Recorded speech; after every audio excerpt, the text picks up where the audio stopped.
దేవుని నామమునకే మహిమ కలుగునుగాక. ఇది నూతన నిబంధనలో ఓ గొప్ప విశ్వాస పోరాట యోధుడి కథ.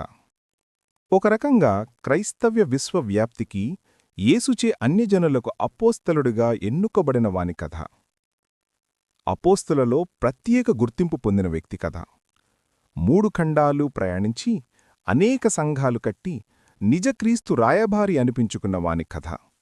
చివరికి జైలులో ఉన్న సువార్త వ్యాప్తికి జైలు గోడలు అడ్డుకాదని నిరూపించిన వాని కథ.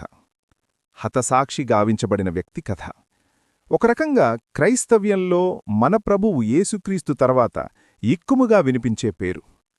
క్రీస్తు మార్గంలో నడవడానికి దిశానిర్దేశం చూపిన వ్యక్తి కథ. పరిశుద్ధ గ్రంథంలో క్రొత్త నిబంధనలో తనకంటూ ప్రత్యేక గుర్తింపు తెచ్చుకున్న వ్యక్తి. బెన్యామీను గోత్రంవాడు, రోమా సామ్రాజ్య పౌరసత్వం కలవాడు. స్థిరపడిన కుటుంబం. తన కుటుంబం మరియు బంధువులు యూదా మతాభిమానులు మరియు పరిసయ్యులుడై ఉండి రోమా పట్టణ పౌరసత్వం కలవారు. ధర్మశాస్త్రోపదేశకుడు గమలియేలు పాదముల యొద్ద సకల విద్యలయందు శిక్షితుడాయను. విద్యను ముగించినప్పటికీ మిగుల నిష్టగల పరిసయ్యుడాయను. ధర్మశాస్త్రం అవపోసన పట్టినవాడు. యెహోవా దేవుని ధర్మశాస్త్ర విషయంలో చావడానికైనా చంపడానికైగా తెగించేవాడు.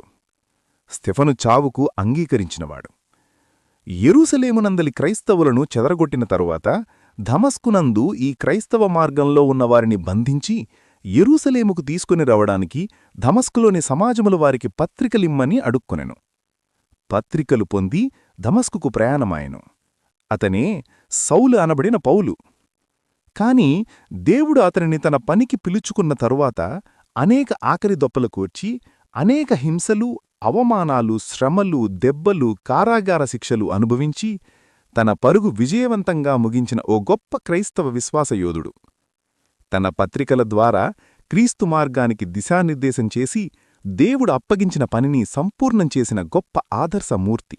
ఎవరిమీద ఆధారపడకుండా తనకొచ్చిన చేతివృత్తి చేసుకుంటూ అనేకులను క్రీస్తు మార్గంలో నడిపించిన వ్యక్తి. ఇక నుండి పౌలు జీవితం, పరిచర్య సంపూర్తిగా మీ ముందుకు పరిచయం చేస్తున్నాము. విభాగానుగా మీ ముందుకు తీసుకురాబోతున్నాము. మీకు నచ్చితే మా ఛానల్ సబ్స్క్రైబ్ చేసి, లైక్ చేసి సపోర్ట్ చేయగలరు.